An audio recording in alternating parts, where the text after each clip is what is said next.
નમસ્કાર વિદ્યાર્થી મિત્રો, આજના વિડીયોની અંદર આપણે ધોરણ 5 વિષય હિન્દીનું તારીખ 9/4/2026 રોજ લેવાયેલ બનાસકાંઠા જિલ્લાનું ઓરિજિનલ પેપરનું સોલ્યુશન કરવાના છીએ. તો ખાસ મિત્રો વિડીયોના અંત સુધી જોજો, તમારા બીજા મિત્રોને શેર કરજો અને આવા ઉપયોગી વિડીયો માટે આપણી ચેનલને સબસ્ક્રાઈબ કરજો. ઓકે મિત્રો, જુઓ તમારે પહેલો પ્રશ્ન આપેલો છે. પહેલો પ્રશ્ન છે કે વાક્यों का मातृभाषा में अनुवाद करके लिखिए. मतलब જે તમારે વાક્ય આપેલ છે એનું ગુજરાતી ભાષામાં અનુવાદ કરવાનું હતું. तो पहलू वाक्य है बिरजू चाचा अपने काम में मशगूल हो गई. तो एनु गुजराती थशे बिरजू काका पोताना काम में मशगूल थई गया. बीजू वाक्य हमें हर एक प्राणी की सेवा करनी चाहिए. तो गुजराती थशे आपणे दरेक प्राणी की सेवा करवी जोईए. त्रीजू मेरे जन्मदिन पर दोस्तों ने मुझे उपहार दिया. तो मारा जन्मदिवस पर मित्रों मने भेट आपी.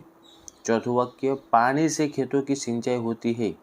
तो पानी थी खेतरों में सिंचाई थाय छे. पांचमो बच्चे पानी में खेलना चाहते हैं. तो बाळको पानी में रमवा इच्छे छे. ओके, आ थई गया ने गुजराती. पछी आपणे प्रश्नोना जवाब आपवाना हता 4 मांथी कोई पण 3. जेमां पहेलो प्रश्न छे कि लड़के की माँ ने उसे क्या सीख दी. तो लड़के की माँ ने उसे यह सीख दी कि बेटा हमेशा सच बोलना, झूठ बोलना पाप है.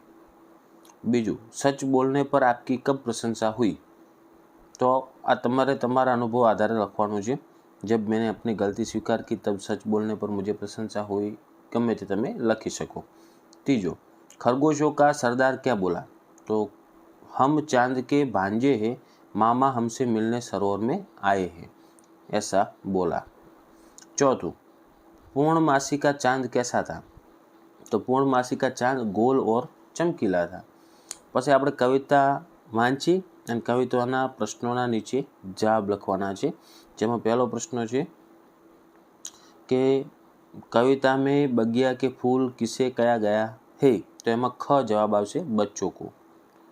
પછી બીજો પ્રશ્ન बच्चों का मुख्य काम क्या है. तो मुख्य काम, तो એમાં જવાબ આવશે क खुशबू फैलाना और महान काम करना. ત્રીજો बच्चे भारत की शान कैसे बन सकते हैं. तो बच्चे महान कार्य करके और निरंतर प्रगति करके भारत की शान बन सकते हैं. ऊपर कविता में लिखवाना था. चौथों ऊंचे ही बढ़ते जाना है. इस पंक्ति का बच्चों के संदर्भ में क्या अर्थ है. तो ऊंचे ही बढ़ते जाना है का अर्थ है कि बच्चों को जीवन में हमेशा उन्नति और प्रगति करनी है. पांचवों इस कविता से हमें क्या संदेश मिलता है. तो इस कविता से हमें यह संदेश मिलता है कि हमें अच्छे काम करके देश का गौरव बढ़ाना चाहिए. ओके, पछी मित्रों जो प्रश्न 4 आपेल है जेमां तमारे निम्नलिखित शब्दों को शब्दकोश के क्रम में गोठववाना हता का मुजब. तो सौथी पहला आवशे मित्रों अदरक, पछी आवशे फूलगोभी, पछी आवशे मकड़ी अने पछी आवशे मिर्च.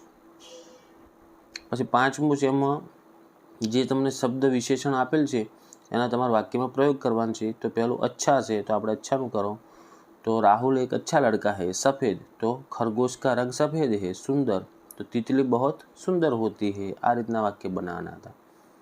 पछी तमारे छठो प्रश्न है एनो समानार्थी वाक्य बनाई अने पछी समानार्थीनो जवाब आपीने पछी वाक्य बनावाना था. जेम के पहेलुं हर रोज आपेल छे तो हमें हर रोज पाठशाला जाना चाहिए. हर रोजनुं थाय शुं समानार्थी पहेला प्रतिदिन.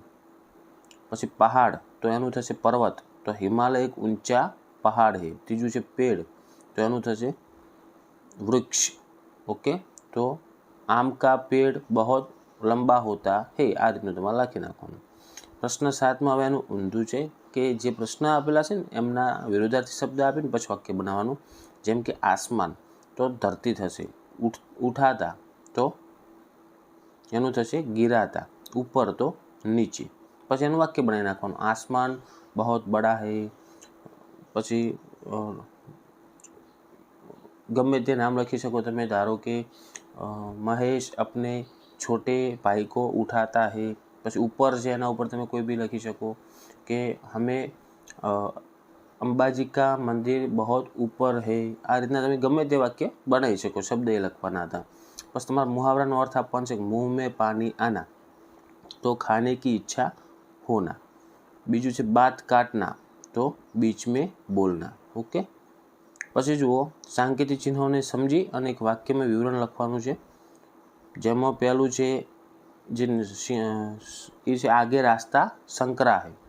ओके, यह चिन्ह दर्शाता है कि आगे का पुल या रास्ता तंग है। बीजू है पार्किंग मना है, यहाँ वाहन खड़ा करना मना है, वाक्य તમે બનાવી શકો।